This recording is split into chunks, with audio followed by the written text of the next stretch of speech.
So I'm a cocoa farmer. And so when the price was reduced by government, it affects me too. Zani boy, won't you mean cast over failing? And I go for money fail so that NPP. Me say NPP, you know it. Ye free abayamu, na ye ni cocoa. Asama nipa yiken on fact. I can tell you that if Alan Chimante were on the vehicle of NDC, his chances would have been absolutely great. Abusia mame samu kwaba ebiem emra dwumadi osia sanso Francia ensama ekoso o my Ghana mu yede ni nyina ebre ayefo eno achi no ye biebiem na edimo nkomo President His Excellency John Dramani Mahama mampani akodi nkomo bi amasisia me no kasei ensem bebre ere freche ba quick one ye be borom na afeni ye di nkomo na ibia ay kama NDC amanyoko no still One guswa din komo omodi atudwa se Dr. Mahmoud Bawumia NPP for akwakoyi no 2028 assembly ba quick one ye be borom na yakwakotie nkomo a General Secretary Fiifi afekwati ede atudwa Akuffo nsem bebre ede ababa quick one oye screen no so a picture bi eda so NPP for no we no ye be kan se miracle sabuaje ene ne nkofo na start ACC billboards na womo trotro so enti uwe so say we worked, you lied, we deserve 7,000 Ghana cedis as promised, not this insult. Enti after say koko boso tie no ena NPP for na start ACC bid boss ewo o my Ghana and what you know as a Ghana for tuja Eddie Emmanuel but quick one commander yeni come from freeway Wa director mama na wase na fe me ncha for na yen sha se ni nkomo and 2 years grandma here of course within 1 year be and people for na start ACC bid boss sanse ai yatiti koko buoso of course na sa billboard we no ayen grind na billboard ni sie manam ka so mo de be kwa kosi western region director me major question no question na me be bisa na obisa me say na billboard yen fan kwasahwi but apana koko wo say what the billboard you kosi nkran ya enkran ni a o twam de say bi koko sam enye na sam sa enti koko krani a ye tebo no so a o su no o te sahwi o te Ashanti region o wo dunkwaw o central region bono east any voter region eastern region but Accra na odi akosi etika e wo so mo di koko nkurase director enti ukoduru ba bi te sef abode beto me chok na wakosi bi wo ho nyame ani na odi bi akoho director sahwi akontomra na odi bi akoso nti at the end of the day kai koko kwani ni say abane sherebo 7,000 said you omu claiming na abane ntua ene nei odi adidi atem we edi o watem because eboni adidi atem ai obeto so afi ho kai mame but then asema o kai na kai masembi say NPP for hu ni say ai domama ene na ban NDC for promise koko farm 7,000 ena na me so me kan say that time no one promise no no ye hu analysis of course omo ye hu analysis say world market no say ne to no dollar no da say enti e was NPP for ton 7,000 but this time no NPP for no ai ebe kasa jomama titu koko bo so a wo fa analysis bi anwo the major issue no problem kese no studies ade no ma dua koso because they will tell this for now no mo nso mo kanyina ne say koko no kwa brochira ne boarding enti e was aban ne ton kese mo 70% no aban na ntua kra no 6,000 to 7,000 Ghana cedis enti enei koko ne bona before no we are expecting say NPP before no so kasa omo be analyze a kire say na was NDC aban ne tono say nei koko ni boy say aban ni nyamfa so say enti obu o mkwasea ade no mfa calculation emam say aban ni tono jisika kese nti at the end of the day say NDC aban President John Dramani Mahama eye kwasea buo odidi akuafo atem dia NPP fo nkyere sika dodo a aban koton koko one bag ya onya na yenhwe dodo a odi makuafo no say okoton gi 8,000 na 2,005 e dey make kwafo na ehu se aban ne yekromfo mampani onka nokre but unti me ka na tra na onkotra oba bi meanwhile under your watch so no na koko kwafo no na omo bre because koko un spray so on to fertilizer enei with reduction no aban ne spray or to fertilizer dey ama wo enti this are certain things here okotena nkran Now the sika si billboards. Say sika no pay kwani na sema. For sika no kwoto fertilizer. Na fa ko make for. But obi so say NDC time na NPP wa ban mu. Okay. Say NDC for me fa ne say omo so ye galamse ho ayi. Sisi billboard ni bi ama NPP for kwa be chemu say galamse no ye ntunu won kran. Of course. Entia den na wo mo ye galamse demonstration won kran. Obi so baka say NPP time be si ye. NDC for so yes sir. These are different issues. Enei galamse issue no. NPP for ye hu dede won kran obi stop won. Dabi.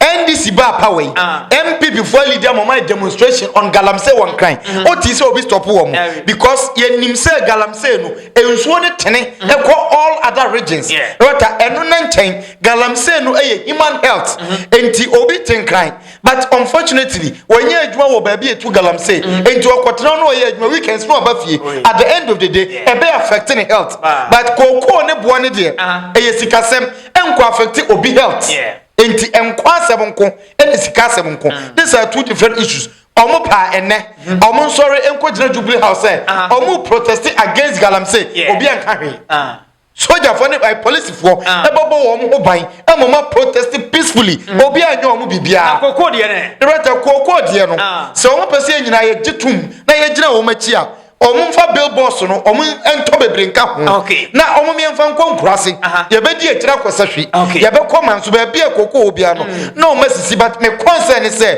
odwiri kwani no ho na wo be so abu akwani na kwese ebu no ye yate so enti solution efama aban no na on solve na kwani ni sika nkosoro wo si woni solution wo complain say enema nye sika wo de beto fertilizer abu akwani no wo di si billboard Kwan yenkotie nkoma mampani John Dramani Mahama edie ai mampani John Dramani Mahama ehu be boss na and wadi nkoma no achense mu Kwan ore enkomra. I planted cocoa on the 50 acres, so I'm a cocoa farmer, and so when the price was reduced by government, it affects me too.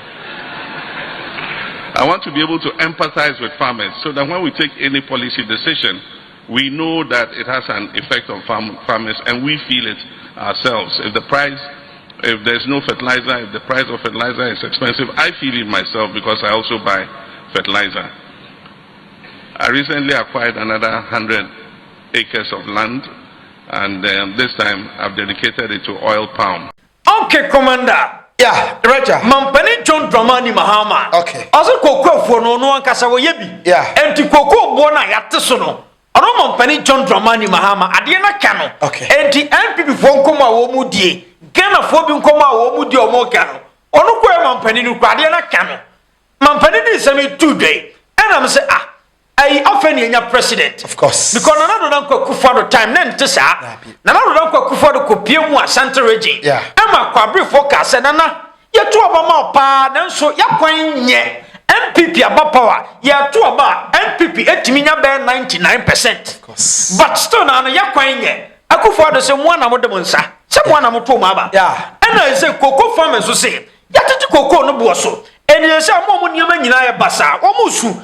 Ana John Mahama ka se onu koye koko ni bi enti omu do mu nyam de wono omu nyina na ye adwuma o enti mampani wo filiti ni bi Director woni bibi se president mienu we difference o Director enye se difference wo mo sebi nsem bi o ho a won hwa ade beba enye papa ma me twema no ho kakra difference wo a de ma me answer say difference wo Director de nti a enei mampani John Dramani Mahama o excel no me ti ne ma biase o ye practical person o ye involved in everything sir journalism why journalist that of course say si anso asanso ye farmer wakwa by me wadi vice president wadi MP enti the experience na mampani nya Director every single thing wo wura mu bi enti say o ye ade na o experience no onim say de sitie wasanso atra de da wachara de da enti Director enei onim every situation obi ekom enti say miracles aboaje e ka kokko akuafo asema miracles aboaje ni kokofuo onye kokko ho adwuma da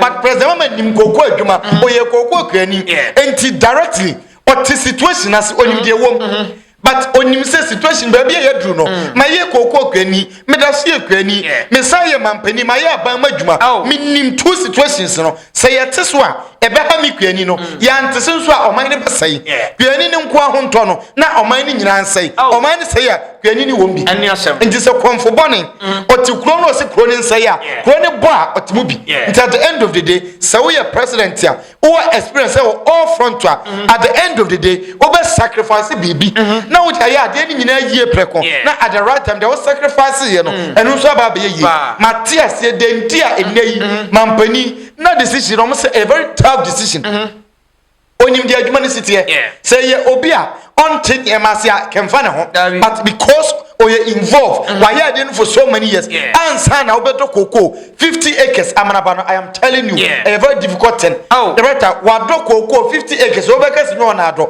say nyo no na ado kra the better kuani ntrese ukuta second digina from hoda na kuani o enti na sa afiso na ye award best farmer ye hwede wofo so de na foso no enye ni nsam sekan e na ode do odisika e na edu afuo no enti enei mampani wo everything a ye hia as president a obetima drive car na e Ghana no e de edu be e pese edu e wata se o gina baabi na o ye akuafo hu dede na o kan sema o katugu e wata ma de ntia akuafo ni bi nsususu se eniema ne ye no mampani ye kuani oti situation ase enti ni nyonko kuani a ono so adwuma bie no enye won se ono so ba be ka se omo ti aban na sisika ni ho ye ntimi nto se ye beti so ni atode a omo ni mampani ya adwe no not know we say mampani so we for the same thing mu enti enye two different things but assuming say e na nadon Akuffo ado Dr. Mahmoud Bawumia the writer onim koko sem enti koko sem enye ne sem emfa ne ho he doesn't care or ye de onu be favor no se tax no se de ba de a sika sem yo masem the writer mampani he so good enema bi ho a e yo no personal property there but eboapa quick one commander yes anyina so na entewemra MP fo ne se wo mu jasika twitwi die e wo koko sector abusuan wo de entewemra mi na majaka oko Ghana International Bank I will lend Ghana International Bank I will lend you just $500 million at them cabin now me budget here anu ye koko sika na muja to wana mami answer me yes koko sika ni bia international ko try that ye ko ton koko na ye fam fi ye the good international na you know ba na ye bre wa na muja to na ye ni koko biaka NPP enim me say NPP you know it ye free aban mu na ye ni koko ya koko scanner dey wo ho you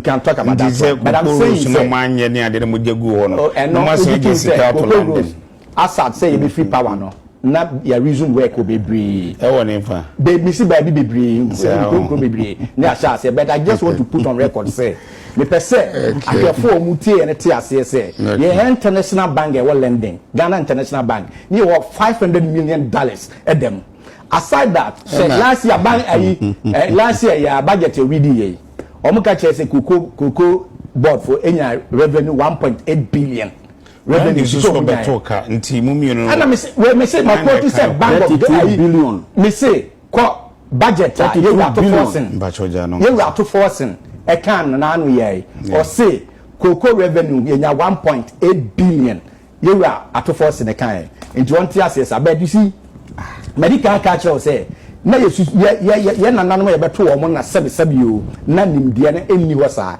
enye nne afo a omo do koko se wo betena be keka nsem medical mo atene ma mo ya wo se ye aka wo ho mo wi asese mo ano na aye edu wo se ye deka wo sanse ya je amansan dwa na abafom e kire wo nkontompa wo twa kire amanfo yesre mo ya ni die mo die mo ho atomo esien wo position mi hu hwe na de kwa ekese wo ba wo da kama say koko skadi ne de atoka ma wo we don't know na we are having a serious discussion we are not just serious discussion anything yes okay commander yeah director $500 million okay Ada world market e wo UK ene yenko yai director mu ko yimra ana ai 2024 ya baba to aba no who say journalist bi ko busa Dr. Mahmoud Bawumia say ai cocoa board yeah face financial challenges yeah a disaster scan da ho and na NPP for nyim fan solve that problem okay nti sika na da ho twen hwan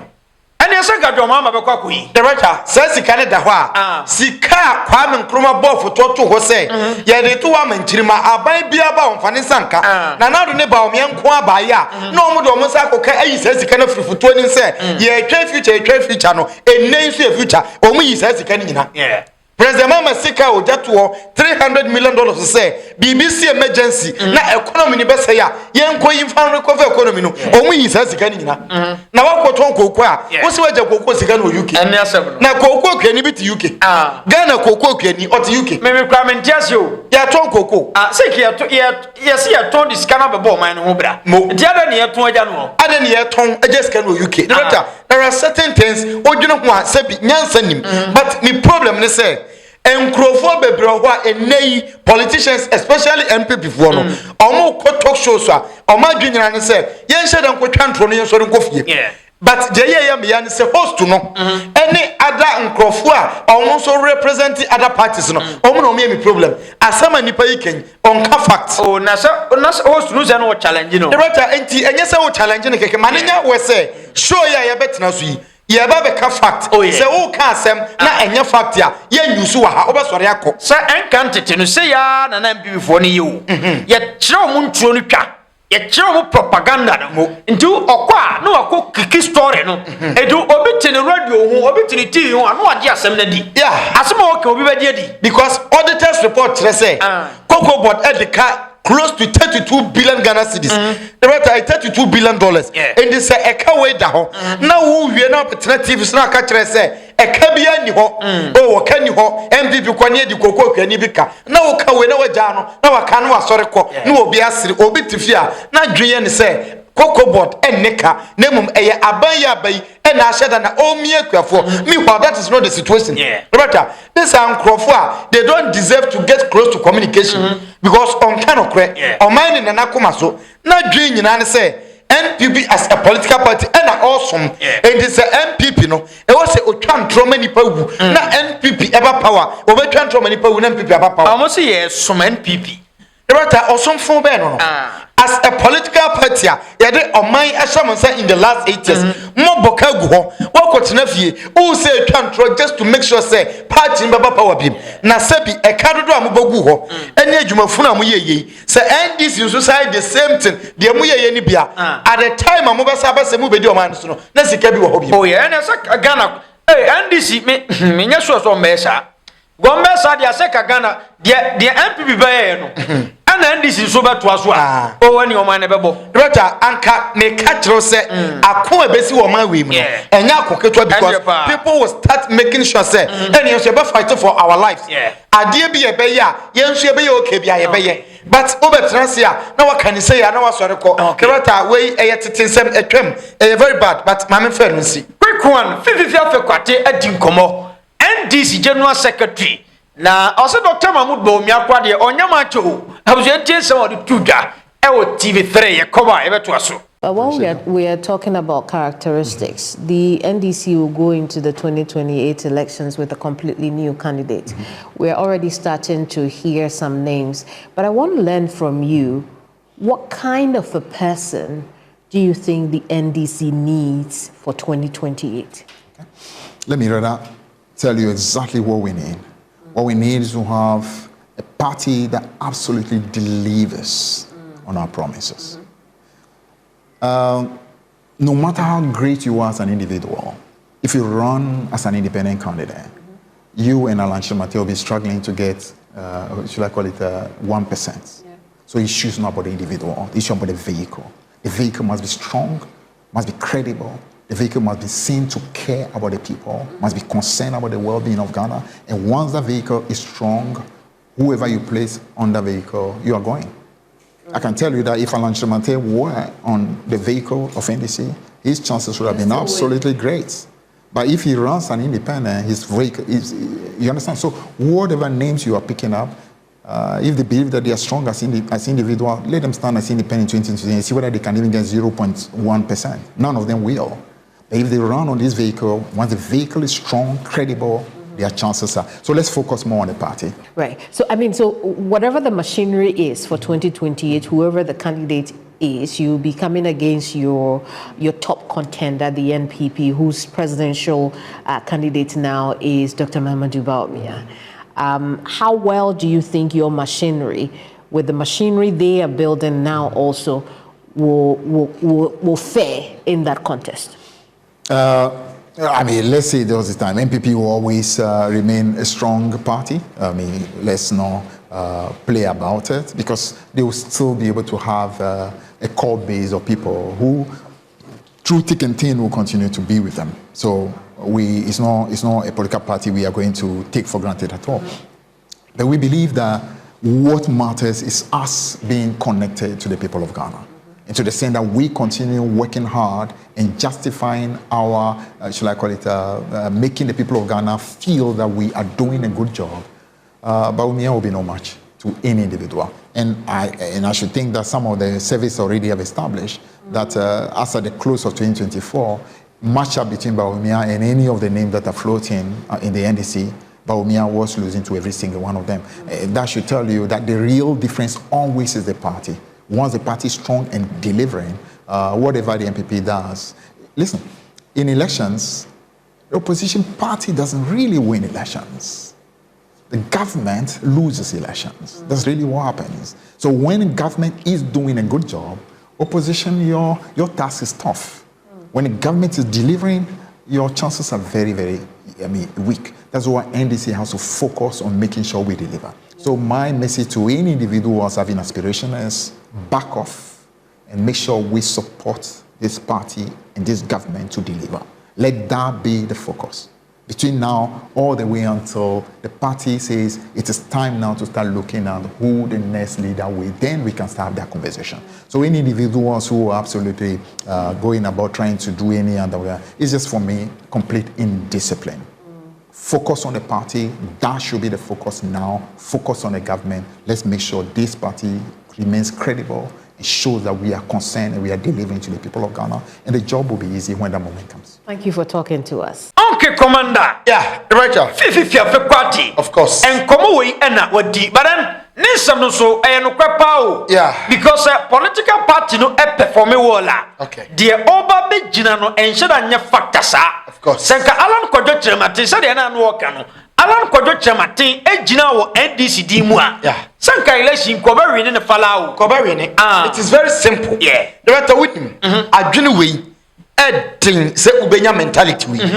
Difference between current NDC executives and the NPP for any mentality. So when the ABT and NPP for no, omonim say you're a candidate we kwa na be boy, but omonim say adwuma political party na bono. Adwuma ban na bono. Enti say NPP for share in son say NDC for share so say wadwuma wo beye ene be mo atena ban enye ni powder ni be gina ankana na do the last 4 years no kom ba yiro mo ye adwuma say de be ya ni power ba wini bia no obetima ba power na o ma toa so abu o man no but NPP for anwene sa o ma dwe o mo say o Bawumia the vice president watena so 8 years why running mate for 8 years or you popular enti at all cost ye de ne kwa waton ne ho o mo da so di sankomo no utie miracles aboagemo nkwa mo say obia ni NDC mu a waton ne ho enei e say the doctor Mahama Bawumia ton no but nyansa say NDC votim ne say enye candidate a waton ne ho e ye adwuma party ni ba ye say wo ye adwuma yi a party ni ba win election better enne baby ejina say 2028 ye kwoto aba na Ghana ayeye Ghana ni bia adwen ye ne say NDC aye adwuma se ne NPP a the better NPP win election enti what is the sense say me nyire me ho nya adwuma na mom me kwakwatena ba bi say candidate A ye popular candidate B of the minority group candidate we ne tribe no omo na omo doso ne religion no omo na omusa the better and win vote NDC executives yi kwa mo faso gene and this time kwa mo faso ye politics na se se ya no mbe kodia ene akonyo no mbe tena so ache yeah the better because nkomo ye omudi nkomo a emudo now general secretary sign cash emu say opposition party on winning election a sitting government and a lose election. Right, aside some no kind, one sentence ya, media 2 mitrim consider me. Opposition party who win election da. Oh yeah. The only time I ever power and say, Abina failing. Intaban kwa ye, obi ampeso beto abama abani biem. Na ya to abeti abano. Ye say abawe mode monye, ye beto abeti, ye besi mu form. Inti utie ya in 2024, obi aso NPP mode monye, ye beto abeti amo. Inti etre say opposition party nya wona wo win you, but sitting government no e na elu so ama wo wapa. Inti se oba na wo ye adwuma ya. But you make sure say oba win, oba transfer say inti na make am asem say in 2028 NDC able home match. It is theirs to lose. Abani ya omo de omo pa eno omo belusu because who everything sikani nyina wo nsem bibia wo nsem yero wo ye adwuma keke wo ye adwuma wi a wo ba win election so we decide say ompa adwuma but corruption ya wo de ntronia dada ya wo de dia you will lose election no no akwa akotena fie yeah quick one any abigi je transna ya monitor na sorry so abigi na boko de amanya miado me hode papa ensem bebre na ekoso e o man Ghana mu baren babi a commander ewie ye Fiifi afikwati NDC mu ankasa mo political say de also NDC ai mo general secretary dia tudwa say 2028 Dr. Mahmoud Bawumia onye match say NDC e perform well la Ghana for ebe gina so na omato aba ama ai NDC candidate for fra Baba quick one, young way. Now, Mama, mention for 2028. NDC number of Christ Mudada. When him the America, almost started a year, Dumana Dada. A Dumana on my head and Neno. I say, Unanaba could sim. I come back over to a room. Now, NDC Crasabio, NDC do old giant. No, the NDC flag at the bono. No, the Nico, I complain Bawumia. Ojane be win simple. Yes. But I can say any amako say ya. I know so because sa. The name ati nipa waba. Na name mo din. Name bia wasoro. No what na name abadu level bia ye Ghana for nyina wudru dwoma. Obi abona baso. Owudru fichira toilet so kura kwa obi abona baso. Sani boy untimi nkasa oba feli. Ani yankopon mane feli so da. Sanya me bama Mahama feli. Na Bawumia be president of Ghana. Sina man be suda. Dabi. So dollar that 10 cedis. Na yes Bawumia be president of Ghana. And the dollar be 120. Oh Dabi. Or $1. Dabi can they soon Akuffo na president to. Can for your town soon na your finance. Bawumia. Sina man. Me too. Bawumia ba no. Na Nadu said you want him economy master the whole Ghana. Only Dr. Bawumia. And another ne buy over $1 and 4 cedis. Yet you need 28 years no. Na dollar will produce 17 cedis. Na dollar that 10 cedis. No Sunday Ghana ko sabo mnyasa. Sinama as a Ghana be useless. Ghana any that. Oh. Na Ghana ye nim koto abama Bawumia 2028. Ati say yan ton Ghana preko mamrof no medu oman no. Ne omufanya omuntu god efa nkom kuro because Bawumia dey say your time kwa na time. Anya o time yo. Bawumia nya o time adin wonim. Ti adin onya de wa bom. Yes Ghana for no ho Bawumia kasa o ya we sa asabla mekan. Ono wa ya we so wa bom. Bawumia ti minya leader o Ghana ha ama nya perfect da.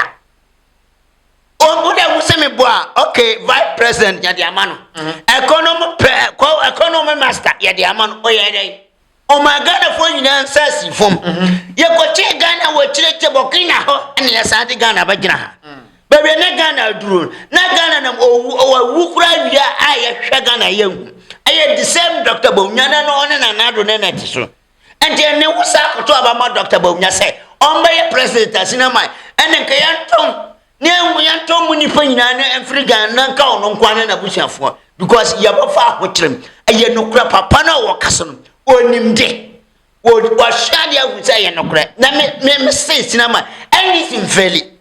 Anything but Bushaya Duma. When you watch answer, oh, Sinama, a channel, I yet to so. Tay, me, wouldn't you tell me, my dear President Mahama?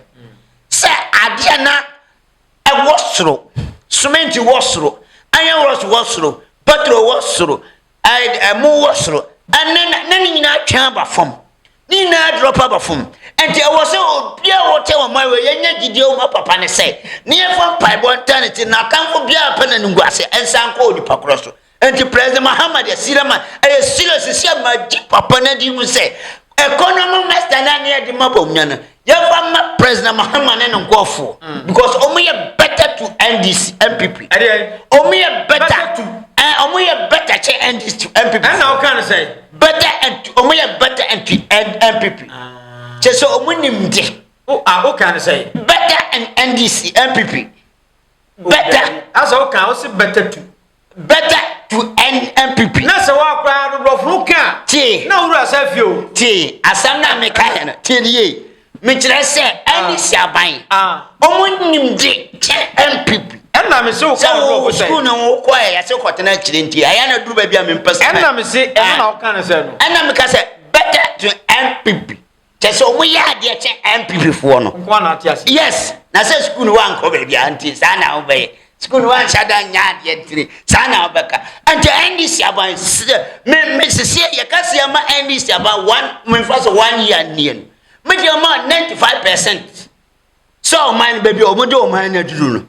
I just said, Yena consortium man.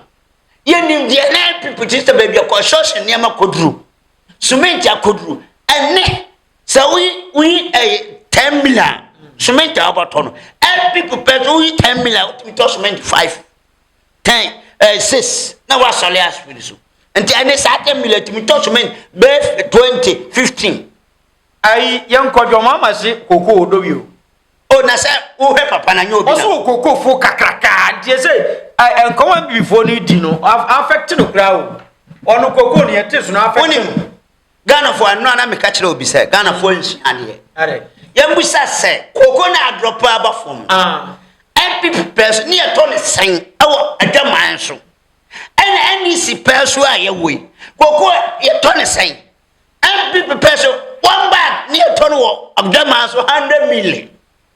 One bag near toy damas 100 million. Oh, are you serious? Serious. Let's them no, not dollar. I could do 16 cities. Now they call $1, now they are call what? Now you talk Coco 100 million. Mumbusa say a near your way, Coco 1 bag, and you say, and do 50 million. And ne Coco 1 bag and do 50 million. And Tibusa say a buying town, 30 million. No. 35 million, 36 million. Abana Bokana or Moka. And you look about San Fianco, what form? I bet the same Coco 1 bag, no, or Honover Tissikadia Chomoka. Saturday, maybe beside people for the Omano and then dinner Mocasana 100 million. No, Mumako Akia for say. I 30 million, maybe. Just Abana farm for 70 million. What book or book Akia for the Passia?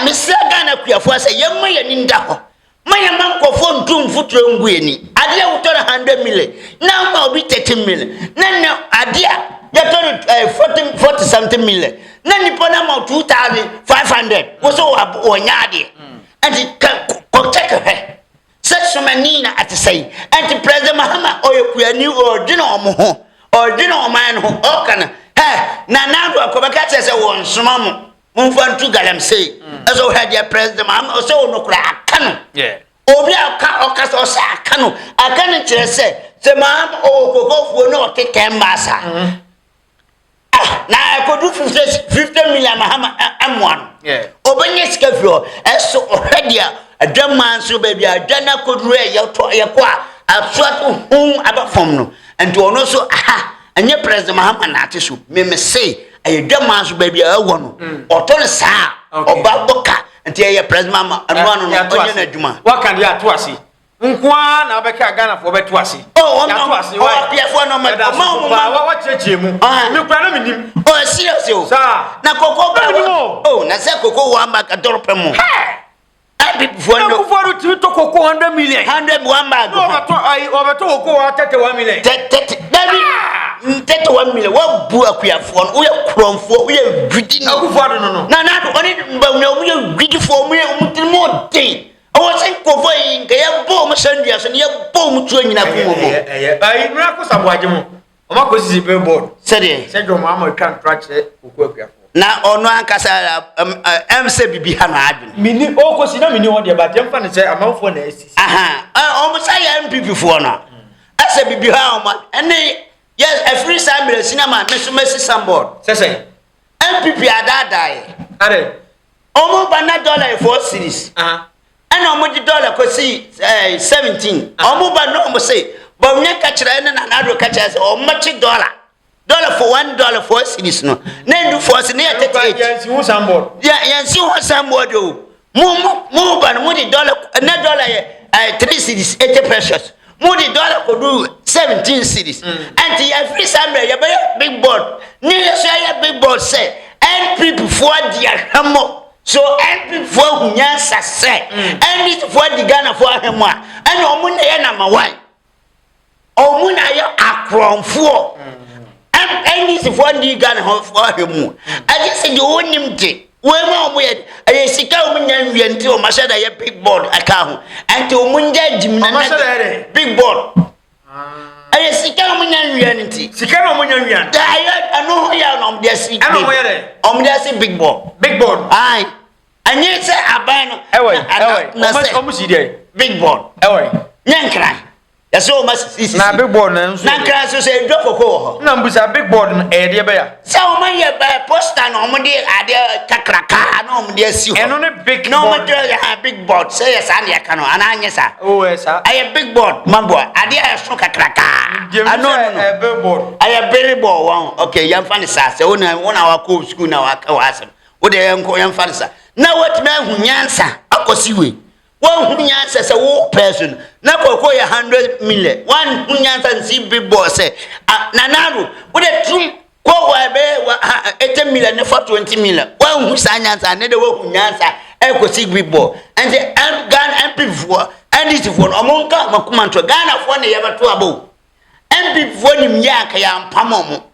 Omun timibu ni ya ka ya mpamo. Omun ja ya maya ya Ghana for 2028 do. Na NDC aban timi ya na be kasa NDC aban firiso. Se 2028 do. Na NDC ba aboy ma brush say ya. Ya kwa ya nka hyo ya be ka kire president Mahama so onto aso. Aye sa na ya ba nyo mo na be kire de ye nya. Omunim ya nkoma ye. Okay. De omutimi ya se omudi swimming pool, omotu swimming pool normally $98 million. Why? Anokra man see billboard $98 million. Okay. That's go what me wia. Na na unia. Bawumia ko ka quotation ti o. Na say mu Ghana fo na musoso ba. Wa so o video. Wa bon. Upe Kennedy ta wa ba. Also your vice president wa bon Bawumia number 1. Osaye hwehwe ni mu. Na what baby o ka quotation na Bawumia ewo ho. Na sa quotation na wa kan. Ade obi asoma say wo ba onkasa. Aye nyam na twa Bawumia kano sika ya wo wi a wo de aye campaign no. Ehun ko twa na aba. Anything we must say mun come to 2028. Wait, oh ya dum. Until me person me busa Ghana for say. Ya see ya koto abama Bawumia, obeye president. Na ya ka say ya koji sika. Tie o, quotation na wa kana ye sika o. Na ya se Bawumia san, no onji sika no. Na bi sika ni ndrusa. Ana sika na brusa obako san ketu abi nyobo. Nti nipa wo su ne woni ye enekre. Hey, Mr. Dr. Bawumia wa bon MPP for home. Upa nipa anya we ni first time. Wa ka odru ba bia. Wa ye ne ho se we Christian. Bawumia so we kremoni. Nti jao anye ye sa ne ma no nti onjai. Nti MPP na omuni se Bawumia nim de anim nyansa no. Enwura no makofa ba party no. Ena ma MPP e senken. Nti Bawumia de sinema anyam wonwa meminim se wa bon dada. Okay. Before ni so nkwase asem so ye de Ghana for ye so nkwase asem wa bon papa quotation wa kokan Bawumia yire ne Samila wo Samila Bawumia wo kofia kokan kan hwese sa quotation wo baaburu no ma ba bia kan wonu kunu na mu kokan na mu ntina senjuna an nkwase asem me ne be ka kire Ghana for ayo mu de Ghana for de ana ye tintra se wo kodra hada asia pro na wo wi aye ana sinema ona ankasa bibi ha chinsun kwa wa yemre Abusia yermasi ebesa babiem aka ifo nyina